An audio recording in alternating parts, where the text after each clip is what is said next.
장다울 씨 어디 갔어요? 본인도 반응을 느끼셨습니까? 원전이 위험하다는 건 사람들이 그래도 많이 알고 있지 않나라고 생각을 했는데 되게 충격을 받으셨다는 분들이 많아서 보면서 아직 많은 사람들이 내가 잘했구나. 저희 동료들이 좀 자괴감을 느꼈습니다. 6년 동안 열심히 했는데 별로 반응이 없었는데 파파에서 한번 나오니까 자, 오늘은 주제가 뭐예요, 그래서? 사실 지난 시간에 원전이 왜 위험한지 그리고 우리가 전 세계에서 원전이 영토 대비해서 가장 많은데 왜 또다시 원전을 지어야 되는지에 대해서 얘기를 했잖아요. 왜 안 되는지. 근데 보통 사람들이 궁금한 게 그러면 당신들 대안은 뭔데? 원전 없으면 우리 전기 어떻게 쓰지? 전기요금 막 3, 4배 오르는 거 아니야? 그게 궁금하단 말이죠. 그래서 오늘은 대안을 얘기하려고 나왔습니다. 대안. 저희는 45년대 국제 환경단체 그린피스고요. 행동을 통한 긍정적인 변화를 모토로 활동을 하고 있습니다. 지난번에 동료들이 아니 왜 단체 소개를 안 하고 하냐고 그래서 홍보도 좀 했습니다. 지난 시간에 제가 전 세계에 186개의 원전단지가 있어요. 거기에는 447개의 원전이 몰려 있는 거죠. 부지당 2.4개 정도 있는 거예요.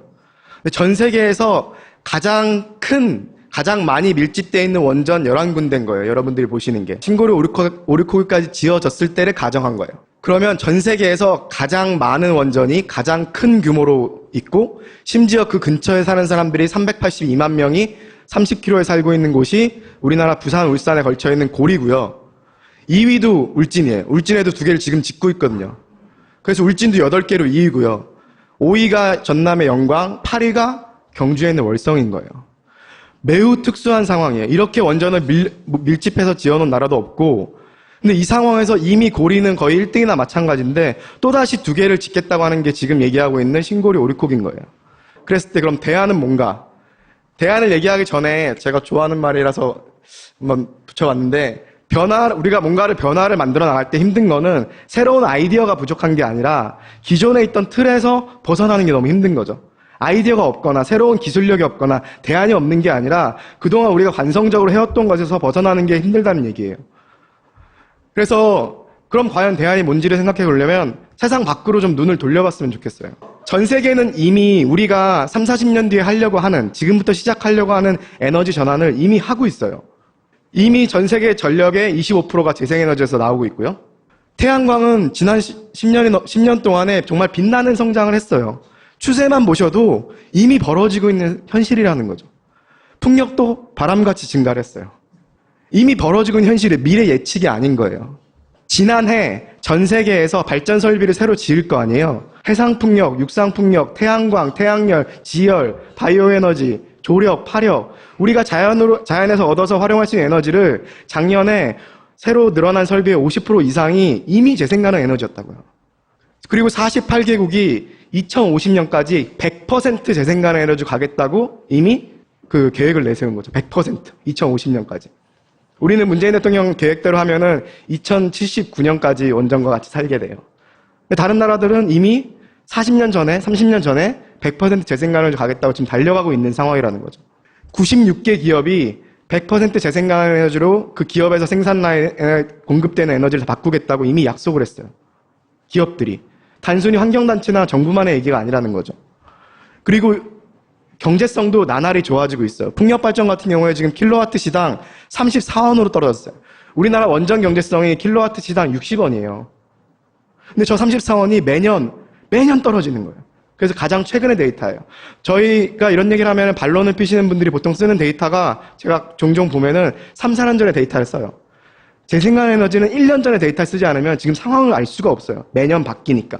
그리고 2016년에 전 세계에서 화석연료에 투자된 금액의 2배나 되는 금액이 재생가능 에너지에 투자되고 있어요. 돈도 그쪽으로 흐르고 있다는 거죠. 이게 당위적인 부분이 아니라 시장에서도 도입을 하고 있다는 거예요.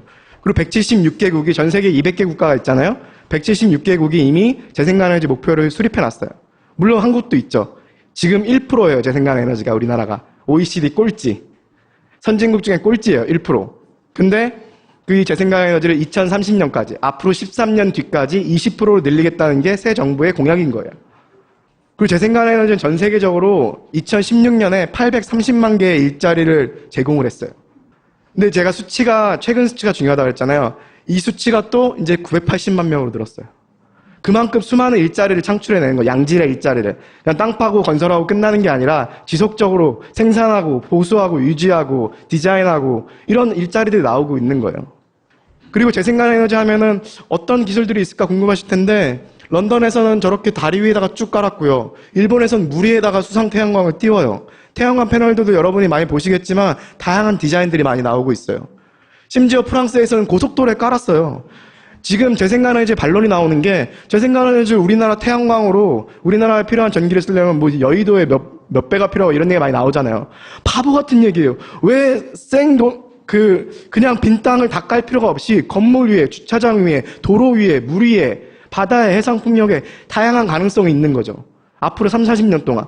근데 지금 우리나라 전기를 다 태양광으로 바꾸려면 불가능하다. 그럼 바보 같은 얘기예요. 누가 그런 얘기를 해요? 주로 무슨 당 여기 많습니다. 그리고 그럼 돈이 어디로 가는지 보자고요. 재생에너지에 투자되는 게 이미 그 2015년에 약 300조 원이 연간 투자가 돼요. 얼마 전에 어떤 조선일보에서 원전 시장이 600조 원 시장인데 우리가 원전 안 지으면 수출을 어떻게 하나 얘기했어요. 그 600조 원 시장이 10년에 600조 원인지 20년에 600조 원인지 모르겠고 설령 그 시장에 있다고 쳐도 우리나라가 진출할 수 있는 가능성은 거의 없어요. 근데 재생에너지는 이미 1년에 300조 원이라고요. 어느 시장이 우리가 가야 되는 시장일까? 저는 시민들이 판단할 수 있다는 거죠. 그러면 과연 재생에너지가 그래도 원전이랑 경쟁이 될까? 재생에너지는 이제 지난 10년 동안에 증가를 했잖아요. 원전은 지난 4, 50년 동안 증가를 했고 동일 비교하는 건 전 공정하지 않다고 보고 2000년도에 원전의 설비 용량, 재생에너지의 설비 용량을 0으로 잡고 2000년 이후로 어떻게 증가했는지 보자고요. 파란색이 풍력이에요. 녹색이 태양광이에요. 빨간색이 원자력이에요. 어디다 투자하시겠어요? 여기를 0으로 잡는 게 어떤 의미예요? 지금 현재 절대량으로 비교하면 원전은 4, 50년 동안 깔았으니까 재생에너지는 지난 10년 동안 늘어난 거잖아요. 네. 절대량으로 비교하면 여전히 원전이 많은 거 아닌가 할 텐데 2000년도에 원전의 설비 용량과 재생에너지 설비 용량을 0으로 놓고 그 이후에 얼마나 증가했는지 보는 거죠. 그래야지 공정한 경쟁 비교가 되니까. 그러면 이미 추세는 끝났어요. 원전과 재생에너지가 서로 경쟁한다는 얘기는 이미 세계에서는 끝난 얘기예요. 우리나라만 재생에너지가 원전의 경제성에 맞출 수 있을까? 대안이 될까라는 정말 옛날 얘기를 하고 있는 거죠. 수치로 나오잖아요. 이 수치들은 어디서 가져온 겁니까? 방금 전 보고서는 세계 원전 산업 동향 보고서라고 매년 나오는 보고서가 있어요. 거기서 가져온 겁니다. 그 다음에 그럼에도 불구하고 우리가 왜 원전과 석탄화력발전소 미세먼지를 발생시키고 혹시나 사고 나면 우리에게 큰 영향을 미칠 원전과 석탄화력발전소를 쓰는 이유는 경제성 때문이죠. 그잖아요. 위험한 건 아는데 그래도 싸니까. 그 마지막 원전과 석탄화력발전소가 갖고 있는 마지막 무기 경제성도 이제 무너지고 있어요. 2022년이면 미국에서 싸져요. 2025년이면 영국에서 원전보다 재생에너지가 경제성이 싸져요. 지금 지으려고 하고 있는 신고리 오리코기가 4, 5년 동안 지어서 가동 들어가는 시점이 2022년이에요. 그 다음에 60년을 돌린다고요. 가동되는 순간부터 재생에너지가 역전을 한다고요. 근데 왜 거기다가 6조 원, 7조 원의 돈을 쏟아 부어야 되냐고요. 풍력은 이미 그리드 패러티를 도달했어요. 그리드 패러티가 뭐냐면 재생에너지는 아무래도 초반에 투자 비용이 들어가니까 보조금을 정부에서 많이 줄 거 아니에요. 초반에 좀 확산을 시키려고. 그 보조금 없이도 화석연료랑 경제성이 같아지는 시점을 그리드 패러티라고 해요. 풍력은 이미 넘었어요. 태양광도 조금 있으면 넘어요. 풍력 같은 경우에 발전 단가가 7년간 66% 하락했어요. 태양광도 7년간 85% 하락했어요. 이 추세를 왜 우리 안 따라가라는 거죠. 원전 단가는 다른 발전원들은 보통 시간이 지날 때마다 기술이 개발돼서 싸져요.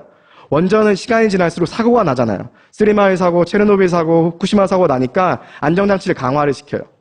원전을 지금보다 더 안전하게 만들 수도 있는데 그럼 비싸니까 어느 정도로 그냥 안전하게 만들어 놓는 거예요. 100% 안전한 원전은 없고요. 경제성을 맞춰야 되니까.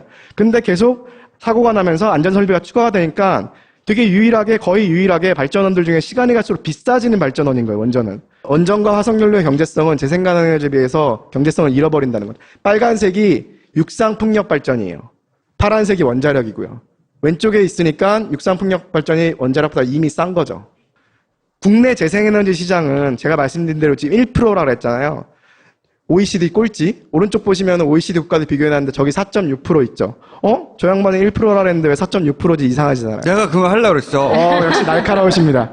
우리나라에서는 재생가능 에너지라는 국제적으로 쓰는 용어를 쓰지 않아요. 신재생에너지라는 걸 써요. 거기에는 신에너지와 재생에너지가 있는데 거기에 있는 신에너지는 무슨 연료전지 그다음에 IGCC 이런 것들이 있는데 이런 거는 다른 나라에서 재생가능 에너지 안 쳐줘요. 그걸 빼고 다른 국가에서 인정해주는 재생가능이지만 뭐 태양광이라든가 풍력이라든가 치면은 1%인 거예요. 그러니까 우리는 심지어 통계에도 뒤쳐져 있는 거예요. 그 상황에서 워낙 지금 불모지니까 이제 시작하면 성장 가능성은 크다는 거죠. 그 다음에 나중에 따라가는 사람들이 장점이 있잖아요. 먼저 간 사람들이 앞서갈 수도 있지만 나중에 따라가는 사람들은 앞에 간 사람들이 실수한 거에서 배우면 되잖아요. 경제성 이미 싸졌으니까 돈 적게 들죠. 기술력 발전했으니까 이제 따라가면 되는 거잖아요. 또 우리나라가 역사적으로 트렌드 잡아서 따라가는 건 잘하잖아요. 짧은 시간에 발전했으니까. 저는 거기다 희망을 걸고 있습니다. 그래서 오바마 정부에서도 오바마 대통령 시기에 재생가능 산업을 확대를 시켰는데 공화당에서 계속 반대하고 여러 가지 많은 일들이 있었는데도 큰 기조에서 흔들리지 않고 전진을 한 거죠.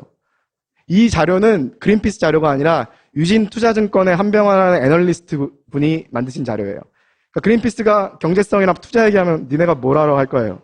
할 거 아니에요. 근데 투자기관에서 나오는 자료인 거예요. 오바마 정부에서 흔들리지 않고 전진했기 때문에 이미 시장이 만들어진 거죠. 그러면 트럼프가 돼도 뭐 다시 원전 짓는다, 뭐 기후변화 말도 안 된다 이런 얘기 하고 있잖아요. 시장이 변해버리니까 못 돌리는 거예요.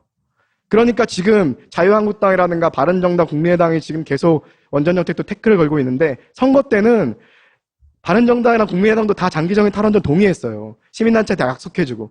근데 끝나니까 심지어는 홍준표 후보도 마지막에는 탈원전까지 아니어도 이제는 좀 줄여가야 되지 않을까 이런 멘트까지 했단 말이에요. 선거 막판에는. 근데 지금은 완전 달라져갖고 급진적인 정책이다, 말도 안 된다, 우리나라 상황에서 안 된다 이렇게 하고 있는 거죠. 흔들고 있는 거예요. 문재인 정부가. 근데 이건 문재인 개인 대통령이 만든 정책이 공약이 아니잖아요. 시민들이 수십 년간 원했고, 특히나 최근에 미세먼지라든가 석탄화발전소, 그 다음에 이제 안전 문제가 경주 지진도 있고 일어나니까 시민들이 이제 안전하고 깨끗한 정책으로 가자고 문재인 1번가에서 제일 많이 그 정책을 사줬잖아요. 그렇게 만들어진 정책인데 지금 정치적인 이유로 흔들고 있다고 저희는 보는 거죠. 그래서 시민들이 흔들리면 안 된다고 생각을 해요. 에너지 전환은 우리가 하느냐 마느냐의 문제가 아니라 언제 하느냐의 문제인 거예요. 이미 추세는 정해졌고요. 언제 빨리 따라가느냐의 문제인 거죠. 그래서 제가 아까 말씀드린 대로 정권이 바뀌어서 정책이 바뀌면 5년 뒤에 뒤집힐 수 있잖아요. 시장이 바뀌어버리면 5년 뒤에 설령 정책이 바뀐다 하더라도 뒤집을 수 없는 거죠. 그게 미국의 상황인 거고. 시장을 바꿔야 되는 거예요. 그럼 시장이 어떻게 바뀌고 있느냐? 여러분이 보는 슬라이드에 있는 기업들, 뭐 이케아, H&M, 애플, HP, 이베이, 스타벅스, 월마트, 블룸버그, 레고 이 기업들이 다 100% 재생가능에너지로 가겠다고 약속한 기업들이에요.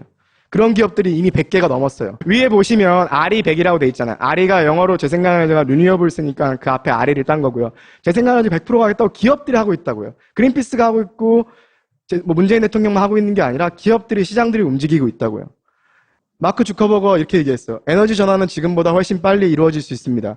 기존의 시스템이 이 전환을 가속화할 수 있는 혁신에 보다 적극적으로 투자한다면 가능하다는 거죠. 페이스북은 이미 자신들의 시설들을 재생가능에너지로 전력을 공급할 수 있도록 바꾸고 있어요. 페이스북만 그럴까요? 애플도 그래요. 애플은 지금 애플이 사용하는 데이터 센터 엄청나게 많은 전력을 쓰거든요. 지금 현재 이 시점에서 애플의 모든 데이터 센터는 100% 재생가능에너지로 돌아가고 있어요. 매장, 공장까지 다 합쳐서 96% 재생가능에너지로 지금 돌리고 있어요. 아니, 그럼 아니라. 애플 센터 옆에 풍력 발전이 있거나 태양력 발전이 있어. 어떻게 해? 그런 것도 있고 이제 그 자신들한테 전력을 공급해주는 업체가 석탄이나 원전을 쓰고 있는 거죠. 그럼 니네가 우리한테 재생가능에너지 공급 안 해주면 우리는 끊을 거야. 애플은 그 정도 힘이 있으니까 전력 공급 업체를 바꿔버려요. 애플이. 근데 이게 애플이랑 페이스북이 정말 착해서 이렇게 했냐? 아니라는 거죠. 그 다음에 테슬라 같은 경우에도 지금 테슬라가 아시는 것처럼 아이언맨의 토니 스타크의 실존 모델이잖아요. 앨런 머스크가. 이 사람이 정말 여러 가지 혁신을 만들거든요. 태양광 사업도 하고요. 전기자동차 만들죠.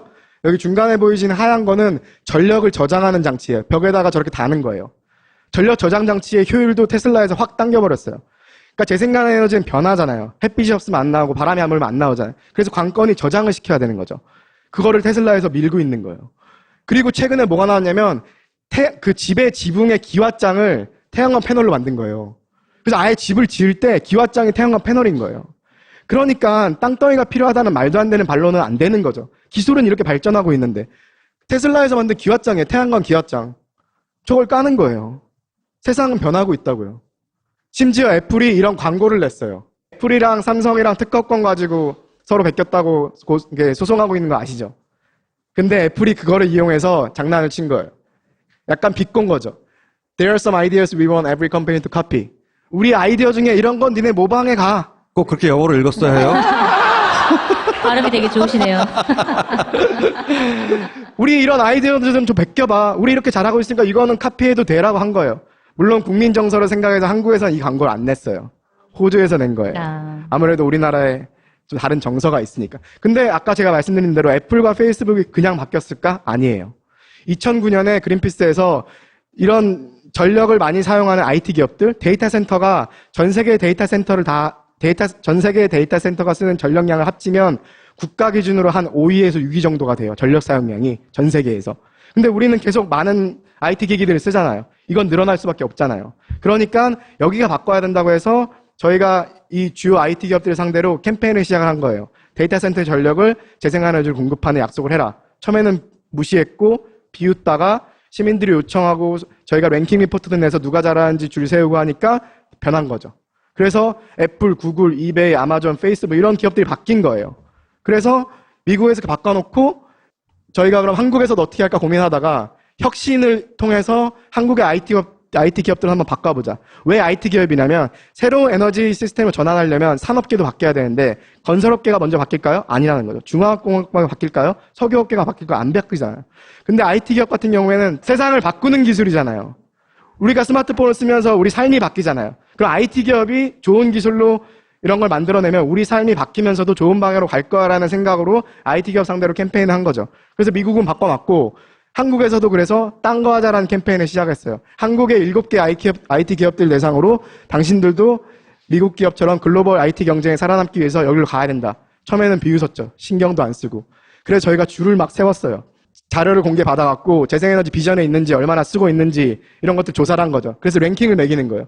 그럼 미국 기업들은 이제 바뀌어갖고 A 등급을 받는데 한국은 D, F를 다 찍는 거죠. 네이버, 삼성, SDS, KT, LG CNS, LG U+, SK CNC 이런 기업들한테 저희가 랭킹 리포트 계속 내니까 처음에는 그래도 신경 안 썼는데 그러다가 네이버가 아시아 기업 최초로 100% 재생가능에도 가겠다고 약속을 저희한테 했어요. 우리나라 기업은 그럼 어떻게 그걸 할 수 있는 거예요? 한점밖에 없는데 어떻게 해? 네. 그러니까 그게 제일 중요한 포인트예요. 기업들이 우리나라는 원해도 재생가능 에너지를 한전한테 받을 수가 없어요. 우리나라에서 기업들이 재생가능 에너지를 쓸 수 있는 유일한 방법은 자기들이 직접 생산하는 거예요.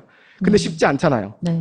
그래서 IT 기업들한테 이런 약속을 받아내고 IT 기업 전체가 로비 그룹이 돼서 정부한테 다른 나라는 가능해요. 기업이나 개인이나 단체가 우리 100% 재생가능 에너지로 전기를 줘 하면 준다고요. 그런 법을 바꿀 수 있도록 이 산업계를 움직이는 거죠. 그래서 그게 지금 진행 중이에요. 아직까지 통과는 안 됐는데. 이들 기업에 제공할 만큼의 전력량이 나와요? 현재 우리 시설로? 중요한 질문입니다. 사람이 제일 궁금해하는 거죠. 사람들이. 그건 뒷부분에 제가 커버를 할게요. 빨리 커버해줘! 좀 이렇게 안달나게 만들었는데. 그래서 저희가 이런 것들 서울시청 앞에서 달리기 시키는 거죠. 통신사 라이벌들 뒤처지고 삼성전자, LG 뒤처지는데 네이버가 이거 안 해. 안 돼. 그래서 2011년에 페이스북, 12년에 애플, 구글 이런 식으로 100% 재생가능을 쭉 약속하고 있는 거예요. 한국 기업은 유일하게 네이버가. 근데 이렇게 왜 바뀌어야 되느냐? 삼성 SDI가 BMW에다가 배터리를 납품을 해요. 근데 BMW는 100% 재생가능에너지 가겠다고 약속을 했어요. 그러면 자기 공급업체한테도 니들도 몇 프로는 재생가능에너지를 우리한테 공급해줘야 우리가 약속을 지킬 수 있어. 삼성한테 요구를 하기 시작한 거죠. 그래서 삼성도 지금 고민을 하고 있어요. 아직까지 실현 안 했는데. 그러니까 이건 하고 말고의 문제가 아니라는 거예요. 글로벌 경쟁에 살아남으려면 우리나라 기업들도 빨리 변해야 되는 거예요. 그 다음에 중요한 것이 하느냐 마느냐의 문제가 아니라 제가 언제 하느냐의 문제라고 그랬잖아요. 그 다음에 누구 중심으로 누가 하느냐. 기업들한테만 맡겨놓을 것인가? 아니라는 거죠. 우리나라 예전 에너지 시스템은 기업들이 해서 한전이 주면 저희가 썼잖아요. 우리는 신경 안 쓰고. 이제는 그 시스템에서 벗어나야 된다는 거예요. 그래서 시민이 중심이 되는 에너지 시스템을 만들어 나간다는 거죠. 근데 그게 비현실적인가? 이미 진행되고 있어요. 시민들이 재생가능에너지 펀드를 만들고요. 에너지 협동조합을 만들고요. 집집마다 태양광 발전을 깔고 있어요. 성대골이라고 서울에 있는 마을인데 여기서 주민들이 모여서 우리 에너지를 어떻게 처음에 줄일 수 있을까? 그 다음에 효율적으로 쓸 수 있을까? 그 다음에 재생에너지 어떻게 생산할 수 있을까? 이런 고민들을 수년 전부터 주민들이 하면서 여러 가지 시도를 하고 계세요. 그 다음에 또 서울의 아파트 단지에서 공동전기 쓰는 게 많잖아요. 관리비에 포함되는. 그거를 줄여보려고 하는 거예요. 생각보다 줄일 수 있는 게 되게 많아요. 그래서 십자성 마을에 옥상 태양광을 이렇게 깐다든가, 이런 철도변에 있는 방음벽 하단에다가 태양광 발전소를 깐다든가, 그 다음에 아파트에다가 베란다 태양광을 다는 거죠. 저도 집에 베란다 태양광을 달았어요. 베란다 태양광을 달면은 지자체에서 보조해주는 데가 많아요. 다는데 60만 원 들거든요. 근데 반을 보조해줘요. 30만 원 들었어요. 그럼 제 전기료가 한 달에 한 3, 4천 원 아껴요. 그럼 1년에 한 4만 원 아끼겠죠. 3, 4만 원? 근데 20년 보증이에요. 그럼 6, 7년에 본전 뽑고 저는 수익인 거예요. 그리고 너무 쉬워요. 설치하는 것도 쉽고 그냥 코드만 꽂으면 돼요. 이사 갈 때도 뜯어갖고 와서 자기가 설치할 수도 있어요. 그 다음에 이 집에다 태양광을 깔면은 어떤 효과가 또 생기냐면 그게 눈에 보이니까 좀 전기 좀 아껴 써야겠다라면서 다른 걸 좀 생각을 하게 된다고요. 여러분 IPTV 같은 거 셋탑박스 꺼놓는 게 대기 전력 제일 아낄 수 있고요. 이런 생각을 좀 하게 된다고요. 그러니까 집에다 깔아놓으면 재밌는 일들이 많이 생겨요. 그리고 여기는 경비실에다 깔은 거예요. 경비실이 더우니까 경비실에도 에어컨 쓸 수 있게. 우리가 에너지 전환하자는 게 에어컨 틀지 말자는 게 아니잖아요. 우리 편의를 누리면서도 지속 가능하게 해보자는 거잖아요. 경비실에 저렇게 해놓으니까 사람들이 지나가다 저거 뭐지 하고 집에도 까는 거예요. 이런 효과도 있는 거죠. 근데 저 정도 깔면 에어컨을 틀 수 있을 정도의 전력이 나오는 건가요? 그러니까 저기서 햇빛이 있을 때 생산이 되잖아요. 네. 그 전기를 먼저 써요. 한전에서 오는 것보다. 네. 그러다 생산이 안 될 때 한전 전기를 쓰는 거죠. 지금 경비실 위에 깐 것만 가지고 에어컨을 다 커버할 수는 없을 거예요. 그리고 아파트 공용시설에서 이렇게 여러 가지들을 효율을 높이거나 개별 난방으로 바꾸거나 미니 태양광을 달거나 여러 가지 할 수 있는데 제가 제일 좋아하는 사례가 하나 있어요. 2014년에 서울에 있는 두산의 석관 아파트라는 곳에서 경비원들한테 최저임금을 안 주고 있었는데 정부 정책이 바뀌어서 최저임금을 줘야 되는 거예요. 그래서 아파트 사람들이 모여서 논의를 했어요. 어떡할까? 그러니까 그냥 다 잘라야 되지 않을까? 이런 얘기도 하고 아니면 휴게 시간을 늘려서 월급을 조금 줘갖고 우리 관리비가 많이 안 나가는 걸 해볼까? 이런 꼼수도 생각해보고 그러다가 입주 대표자분이 한 분이 경비원 잘한다고 해결되는 거 없고 해고 경비원도 고통을 겪을 거고 주민들도 불편하다. 누군가의 고통을 동반하는 관리비 내리기는 나쁜 관리비 내리기다. 다른 방법을 생각해보자 하면서 공동으로 쓰는 전기에서 아낄 수 있는 게 없나 봤더니 너무 많은 거예요. 그래서 2억 원을 아꼈어요. 뭘로 이혼을 아꼈냐고. 아까 말씀드린 대로 에너지 효율을 높은 LED로 바꾼다거나 공동으로 쓰는 엘리베이터의 효율을 높인다거나 태양광을 깐다거나 여러 가지 방법들이 있어요. 생각보다 우리나라가 너무 안 하고 있기 때문에 해볼 만한 게 되게 많아요. 그래서 최저임금이 아니라 오히려 월급을 14% 인상시켰고요. 한 명도 자르지 않은 거예요. 그리고 주민들이 우리가 더 노력하자 해서 집에서도 전기를 아끼면서 그 아낀 금액만큼 또 경비원들과 같이 계속 살아갈 수가 있는 거죠. 그러니까 경비원분들도 일만 열심히 하면 잘릴 걱정 없으니까 마음이 편하다. 그리고 더 열심히 일하겠다. 그리고 심지어 여기는 어떤 것까지 나왔냐면 나중에 보통 요즘 경비업체라든가 이렇게 할 때 용역을 많이 주잖아요. 그 용역업체가 쉽게 자르잖아요. 그래서 용역업체가 쉽게 자르지 못하도록 2개월 이상 일한 사람들은 쉽게 자르지 못하는 조례 같은 걸 만들었어요. 아파트 자체에서. 훌륭하다. 그러니까 저는 그걸 보면서 단순히 에너지 전환이 아니라 우리가 어떻게 보면 원자력 발전이나 석탄화력 발전도 그 인근에서 오염으로 피해받는 사람, 만약에 사고 나면 피해받는 사람들의 희생을 바탕으로 우리가 편리를 누리고 있는 거잖아요. 근데 이런 식으로 우리가 해볼 수 있는 게 많다는 거죠. 물론 지난 시간에 제가 얘기한 것처럼 가정에 줄여봤자 별로 우리나라에서 크게 도움이 안 되는 게 기업이 너무 많이 쓰고 있어요. 근데 그렇다고 가정이 안 줄이는 건 아니잖아요. 우리가 에어컨 팡팡 틀자가 아니라 에너지 절약하고 효율적으로 쓰고 그 다음에 필요한 거는 재생에너지를 쓰자는 얘기거든요. 그러니까 가정도 이런 노력을 할 수가 있는 거죠. 돌아가시면 아파트 입주자 대표한테 전화하셔갖고 우리도 해보자고. 이런 내용들은 지금 사례가 너무 많아요. 그냥 네이버에다 치시면 많이 떠요. 에너지 자립마을, 에너지 공동체, 에너지 효율화 사업 이런 것들 검색해 보시면 서울시에서 북클렛 브로셔도 만들어 놓은 게 많고요. 박 시장님이. 그래서 이런 에너지 전환으로 아까 물어보셨잖아요. 도시가스도 줄이고 전기도 줄이고 수도는 좀 올랐고 이산화탄소 발생량도 줄인 거죠. 개별 난방으로 바꾸고 여러 가지 것들을 주민들이 자발적으로 하는 거예요. 한국전력에서 주는 대로 쓰는 게 아니라 이제 주민들이 생각해 보는 거죠. 그 다음에 또 뭘 할 수 있냐면 요즘 지난번에 왜 태양광으로 핸드폰 충전할 수 있는 사람 나왔잖아요. 루트 에너지라는 업체가 있는데 젊은 사장분이 시민들이 하고 싶어도 돈이 없거나 아니면 나는 우리 집이 단독주택도 아니고 어디 깔 데도 없고 그다음 도대체 어떻게 해야 되는지 모르잖아요. 이 세 가지를 이 업체가 대신해줘요. 그리고 시민들은 돈만 투자하면 되는 거예요. 근데 돈도 많은 게 아니라 10만 원부터 시작해서 돈을 투자하면은 그거를 전력을 생산해서 한전에 팔고 나머지 수익을 거두는 거예요. 근데 얼마 전에 서울의 양천 햇빛 공유발전소 크라우드 펀딩을 했거든요. 근데 여기 수익률이 7.5에서 8%예요. 이게 뭘 한다는 거예요? 다시 설명해 주세요. 자, 네. 이 업체에서 네. 크라우드 펀딩으로 네. 시민들 최소 금액 10만 원부터 뭐 100만 원 많이 받아요. 네. 그 금액으로 태양광을 업체랑 계약해서 태양광을 깔아요. 네. 그 다음에 깔아서 나온 수익을 한전에다 팔죠. 네. 거기서 나온 이익금을 사람들에게 배당을 돌려주는 거예요. 에너지 사업에 대리 투자를 해준다? 그렇죠. 어. 크라우드 펀딩으로. 근데 투자 기간이 12개월에 연수익률이 7.5%인 거예요. 제가 적금 든 게 4%가 안 되거든요.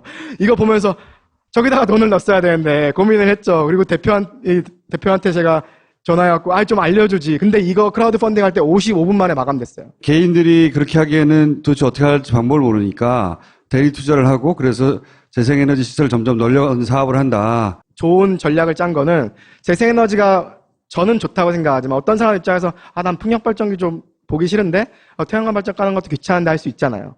주민들이 예전에 석탄화력 발전과 원전한 것처럼 정부에서 일방적으로 깔아버리면 지역 주민들이 반대를 많이 해요. 근데 이 사업 같은 경우에는 그 지역 주민들은 또 0.5% 우대금리를 줘요. 그럼 지역 주민들은 8%에서 8.5%인 거예요. 그리고 시민들이 에너지에 관심을 가지게 되고 지역에서 이익이 공유되니까 누군가의 이익, 거대 기업들의 이익이 아니라 우리 지역에서 우리가 이익을 공유하고 우리가 에너지 생산하고 우리가 팔고 에너지에 관심이 많아지는 거죠. 그리고 두 번째는 그럼 시민은 이렇게 변화해 나가고 그 다음에 지자체가 또 변해야 돼요. 지금까지는 중앙에서 만들고 멀리서 울산이나 이런 데서 부산에서 원전을 만들어서 송전탑을 지어서 밀양에 있는 할머니 할아버지들 고통받으면서 전기가 서울로 오잖아요. 그러니까 이제는 지역 분산형으로 나눠야 되는데 그러려면 지자체 역할이 중요한 거죠. 그래서 박 시장님이 박원순 시장님이 원전 하나 줄이기 사업. 서울은 에너지 생산을 별로 안 하는데 다른 지역에서 지역 주민들이 피해받으면서 우리가 에너지 많이 쓰고 있으니 서울에서 원전 하나에서 생산하는 전력만큼 에너지를 줄여보자라는 사업을 어떻게 보면 박원순 시장님의 가장 역점적인 사업으로 했어요. 근데 여전히 사람들이 많이 모르죠. 왜냐하면 청계천이나 세빛 둥둥섬처럼 보이는 게 아니잖아요. 아니 그게 이제 박원순 시장의 문제예요. 뭘 이것저것 많이 하는데 몰라요 사람들이. 근데 재밌는 거는 에너지 전환 문제는 진보 보수의 문제가 아니잖아요. 우리가 안전하고 경제 성장을 하자는 문제잖아요. 그러니까 박원순 시장이 워낙 잘하니까 충남도지사 안희정 지사님, 남경필 경기도지사님, 그리고 제주도의 원희룡 지사님이 저 괜찮은 아이템인데 해서 재작년에 같이 공동 에너지 전환 선언을 했어요. 어떻게 보면 여당 2명, 야당 2명이잖아요, 지금. 진보 보수의 문제가 아니라는 거예요. 그래서 지금 충남도도 에너지 계획을 세우고 제주도도 세우고 경기도도 세우고 이런 변화가 퍼져나가고 있어요. 그래서 지자체가 변해야 되는데 서울시가 원전 하나 줄이기 사업으로 인해서 실제 원전 하나에서 생산되는 전력만큼을 줄였어요, 이미. 그 지금 다시 2기 사업으로 들어갔죠. 그래서 서울시에서 이미 많은 가구에서 아파트 베란다 태양광을 깔았고요. 한 2만 3천 가구. 그 총 사업비 150억밖에 안 들었어요. 지금 원전에다가 7조 원, 8조 원 집어넣어야 된다고요. 그거를 왜 새로운 시스템으로 가는 여기에 투자하지 않는 건지 저는 정말 의문이에요. 그래서 지역 에너지가 바뀌려면은 에너지 조례를 만드는 곳들도 많고요. 지역 거버넌스도 바뀌어야 되고 지역 에너지 계획도 수립해야 되고 전담 조직도 있어야 되고 예산도 있어야 되는데 정부에서 예산을 많이 안 줄 거 아니에요. 박원순 시장님이 박근혜 정부 때는 고생을 많이 하셨죠. 왜냐하면 지역에서 에너지 정책을 못 건드리니까 바꿀 수 있는 게 많이 없어요. 그리고 제일 중요한 게 단체장의 의지인 거죠. 그래서 내년에 지방선거에 여러분들이 에너지 전환을 원하시면 에너지 문제를 지방선거에 제기를 하셔서 여러분이 사시는 지역의 지자체장들한테 이렇게 서울처럼 충남처럼 경기처럼 바꿔달라고 요구를 하면은 변화는 시작되는 거죠. 그러면 아까 궁금하신 그래 다 좋다. 세계에서 잘하고 있고 저렇게 아파트 베란다 태양광도 깔고 있다고 하는데 정말 우리나라에서 재생가능에너지가 가능할까? 사람들이 궁금해하는 게 재생가능에너지를 늘리고 원전을 안 짓고 하면은 전력 수급이 안정적이지 않을 텐데가 궁금하잖아요. 근데 지난 시간에 김영찬 교수님 얘기했지만 제가 오늘자 전력거래소 걸 찍어온 거예요. 보시면 왼쪽은 오늘 전력 수요가 가장 높을 때를 얘기해주고 있는 거예요. 최대 부하. 2시부터 3시까지의 전기를 가장 많이 쓸 거란 말이에요. 그랬을 때 우리나라의 공급 예비력이 저만큼 있으니까 가장 전기를 많이 쓸 때도 우리 설비 중에 현재 지금 전기를 공급할 수 있는 설비 중에 40%가 놀게 되는 거예요. 가장 전기를 많이 쓸 때도. 근데 실제 제가 2시 35분에 찍어보니까 공급 예비율이 41%인 거죠. 그러니까 우리가 지어놓은 모든 발전소 중에 41%가 놀고 있는 거예요. 저 예비력에는 정비를 하기 때문에 멈춰놓은 발전소는 안 들어가요. 그거는 설비 예비력이에요. 그러면 41%보다 더 많은 발전소가 지금 놀고 있는 거예요. 근데 더 짓겠다는 거죠. 그러니까 전력 수급엔 문제가 없어요. 근데 지난 정부에서 무슨 꼼수를 썼냐면 전력 수요가 엄청 많이 늘어날 거라고 잡아놓는 거죠. 그러니까 원전이나 석탄을 많이 지어야 되고요. 그래서 문재인 정부에서 다시 계산을 한 거예요. 전력 수요에 미치는 영향이 인구가 늘어나면 전력 많이 쓰겠죠? GDP, 경제가 성장하면 많이 쓰겠죠? 우리나라 산업 구조가 바뀌면 많이 쓰겠죠? 이런 변수를 다 넣어요. 근데 그 중에서 가장 중요한 변수가 GDP거든요. 근데 GDP를 너무 높게 잡아놓은 거예요. 그래서 실제 우리가 지금까지 발전해온 대로 앞으로 발전할 대로 GDP를 잡으니까 원전 10개만큼이 필요 없게 되는 거예요. 그러니까 전력 수급은 2030년까지 지금 문제가 없어요. 아, 좋다. 근데 우리나라 땅덩이도 좁고 산도 많고, 그런데 재생에너지 잠재성이 충분할까? 그래서 저희가 2012년에 우리나라에서 100% 재생에너지를 갈 수 있는 시나리오를 모델링을 해서 발표를 했죠. 근데 아무도 신경 안 쓰더라고요. 그래서 2013년도에 우리나라에 실제 재생에너지를 생산할 수 있는 잠재성이 얼마나 있는지 계산을 했어요. 그래서 태양광, 풍력 다 계산했는데 우리가 독일보다 태양광 발전의 잠재성이 더 높아요. 이 조사는 누가 한 거예요? 저희 그린피스 전문가가 했는데 정부 데이터를 바탕으로 한 거예요. 일조량 같은 거. 그렇죠. 네. 그래서 바람이 몇 미터에서 어느 정도 불고 사람들이 뭐 모르시는 게 바람이 세게 분다고 풍력 발전이 좋은 게 아니에요. 딱 적당한 바람이 있어요. 그리고 햇빛 같은 경우는 당연히 세면 좋죠. 근데 재생에너지는 100을 깔면은 효율이 15에서 한 20%? 그러니까 이제 원전이나 석탄 측에서는 원전은 효율이 한 80에서 90% 되거든요. 효율이 낮다고 욕하는데 그거는 오렌지랑 사과를 놓고 사과한테 너는 왜 오렌지 색깔이 아니라고 하는 거랑 똑같은 거예요. 재생에너지는 원래 그런 기술인 거예요. 그래서 왔다 갔다 하니까 모자랄 때도 있지만 많을 때도 있는 거예요. 그럼 많을 때 있는 걸 저장하거나 아니면은 우리나라 전력망을 연결하거나 우리나라의 가장 제한 중에 하나가 유럽 같은 경우는 전력망이 연결되어 있으니까 여기서 바람이 적게 불면 저기서 수입하면 되는데 우리는 그게 안 되잖아요. 우리 위쪽에 있는 분들 때문에 그게 안 되잖아요. 그래서 지금 한국이랑 중국이랑 일본을 연결시키는 전력망을 구축하는 프로젝트가 진행 중이에요. 그럼 우리도 연결되면 재생에너지 썼을 때 많을 때는 보내고 부족할 땐 받고 할 수 있다는 거죠. 이미 한전에서 그 프로젝트를 진행하고 있어요. 아니, 그러면 그 풍력 얘기할 때 저 날개 길이 하나가 축구장 크기만 하다면서요. 축구장 크기만 할 수 있죠. 네. 소음도 대단할 거 아니에요. 그러니까 적절하게 세울 수 있는 데가 없다 이런 얘기도 있잖아. 그래서 중요한 게 지역 주민들이 원하는 에너지를 지역 주민들이 이익을 얻을 수 있도록 만들어 놓으면은 이런 문제들도 해결이 될 수 있다는 거죠. 저희가 이렇게 보고서를 내면은 아니 니네가 재생에너지 잠재성을 뭘 알아 또 하실까봐 2016년에 우리나라 신재생에너지 백서 내용인데 2016년에는 박근혜 정부 때잖아요. 재생에너지 잠재성을 계산해 놓은 건데 이론적 잠재성이 있어요. 이론적으로 우리나라에 이 정도 있을 거다. 그 다음에 지리적 잠재성. 우리나라 지리가 이렇게 돼 있으니까 어디는 태양이 얼만큼 오고 그러니까 이 정도 나올 거다. 그 다음에 기술적 잠재성은 이론적 잠재성 중에서 우리나라의 기술로 보급할 수 있는 잠재성. 우리나라 기술로 보급할 수 있는 잠재성이 지금 우리가 1년에 쓰는 전기의 22배를 생산할 수 있는 잠재성이 있어요. 저건 정부의 에너지기술평가원에서 만든 데이터니까 잠재성이 있는 거죠. 어떻게 활용할지. 물론 시장 잠재성은 그거보다 낮겠죠. 보조금 없이 지금 22배를 생산할 수 있는 거를 다 개발할 수는 없어요. 근데 앞으로 우리가 3, 40년 얘기하는 거라고요. 잠재성은 있고요. 그래서 그럼 우리나라 기술력 있을까? 그럼 다른 나라가 먼저 했는데 우리는 원전 짓고 있었는데 우리나라 기술력 없지 않을까? 작년에 전 세계에서 태양광 패널을 가장 많이 생산한 업체가 한국 업체입니다. 한화 큐셀. 한화가 나름 다른 대기업들이 재생에너지 하려고 하다 안 할 때 그때 좀 손해보면서 미리 투자를 많이 했어요. 지금 전 세계 1위 업체예요. 해외에서 대부분 하는 거죠. 기술력 있다고요. 그 다음에 풍력발전도 우리나라의 유니슨이라는 업체 잘하고 있고요. 풍력발전이 조선업이랑 기술이 많이 겹쳐요. 생각을 해보시면 조선업이 배를 만들고 프로펠러 크게 만들고 기술이 겹친다고요. 그래서 우리나라 조선 3사에서 풍력발전에 투자하다가 경기에 어려워지니까 그거부터 접었어요. 근데 우리나라가 조선산업 시작할 때 스웨덴의 말메라는 도시에서 거대 크레인들을 떼왔어요. 근데 그 당시에 말메 사람들은 그게 자기들의 자부심이었는데 우리나라가 떼가니까 울었어요. 그래서 말메의 눈물이라는 얘기가 있어요. 그 당시에 스웨덴은 이제는 한국이 더 잘할 것 같으니까 주고 우리는 더 혁신적인 산업을 하자고 바꾼 거죠. 우리도 조선산업, 자동차 산업, 반도체 산업 우리가 자랑스러워하는 산업들 발전해 왔잖아요. 근데 지금 조선산업도 위기죠.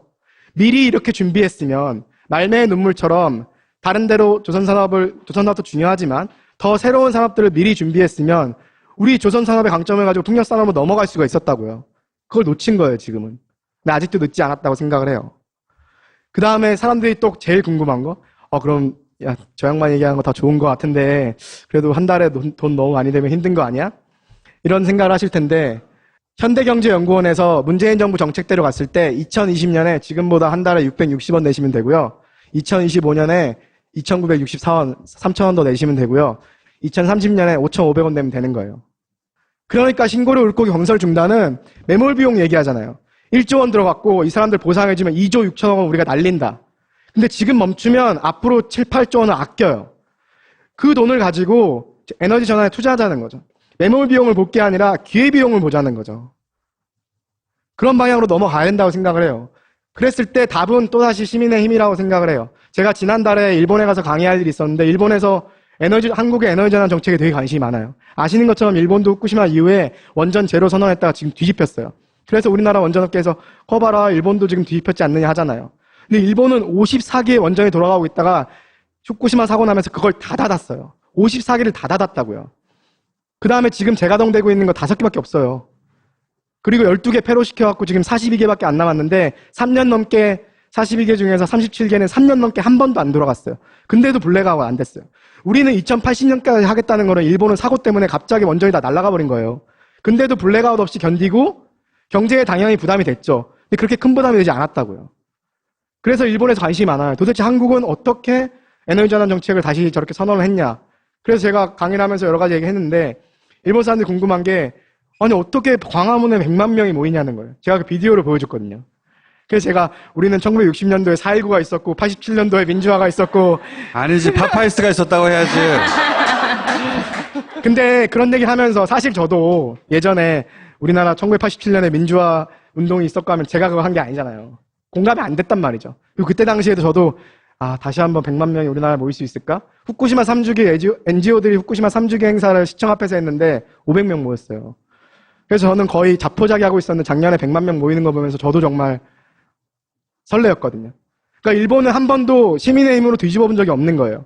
그래서 원전제로 정책이 뒤집힐 때도 시민들은 원치 않는데 아베 정부가 그냥 뒤집은 거예요. 자민당 정부가. 시민들은 지금도 원전 재가동 막으려고 소송도 수십 개 하고 있고요. 계속 총리 공간 앞에서 데모하고 있고요. 근데 일본은 데모 가보면은 질서 정연하게 줄을 맞춰서 계속 똑같은 구호를 몇 번 외치다가 되게 질서 정연하게 퇴진을 해요. 양쪽이 차이가 나죠. 근데 예전에는 일본 NGO 사람들이 한국 NGO 사람들이 만나면은 한국 NGO 사람들은 주로 20, 30대, 일본 NGO 사람들은 예전에 전공투 세대인 60, 70대 분들이 오셔서 미팅을 같이 해요. 근데 요즘은 일본도 젊은 사람들이 사회운동에 많이 참여하기 시작했어요. 그래서 제가 한국 사례 보여주면서 우리는 이렇게 역사가 있고 시민의 힘으로 이렇게 한 거다. 그 동영상을 보여주는데 다들 소름이 돋더라고요. 그게 제가 그 파도 타는 것들 다 틀어줬거든요. 그리고 심지어 대한민국 민주공화국이다 노래를 가르쳤어요. 그래서 같이 부르는 거죠. 근데 재밌었고요. 근데 뿌듯하더라고요. 다른 나라에도 관심 많고 우리가 정말 시민의 힘으로 만든 거잖아요. 문재인 대통령 개인의 힘으로 만든 게 아니라는 거죠. 시민들이 요구해서 바뀐 거니까 다시 한번 시민의 힘으로 이번에도 지지 않고 에너지 전환에서 밀리지 않고 신고료 오르코기 건설 중단을 만들어낼 수 있을 거라고 생각을 하고요. 그래서 마지막으로 광고 하나만 하고 끝내겠습니다. 9월 9일 날, 9월 12일이 작년에 5.8 지진이 경주에서 났던 날이잖아요. 그래서 경주 지진 1주년을 기념해서 지금 신고리 오르코기가 문제가 되고 있는 울산에 전국에 있는 시민들이 내려가서 촛불 집회 콘서트를 해요. 전인권 선생님도 오시고 안치환 선생님도 오시고 크라이넛도 오시고 서울에서도 버스가 출발을 해요.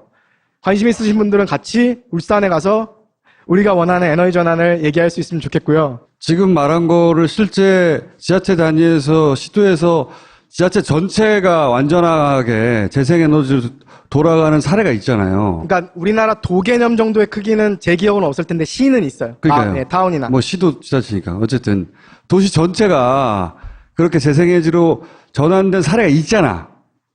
프라이브루 같은 사례 유명한 네. 그런 거를 들고 와서 설명을 해줘. 이게 가능하다는 걸 보여줘. 저희가 이 시민단체가 900개가 같이 모여서 울산에 가서 하는데 직접 오시는 것도 당연히 도움이 되지만 집회 진행하는데 너무 힘듭니다. 그래서 좀 도와주셨으면 해요. 그래서 얼마면 돼?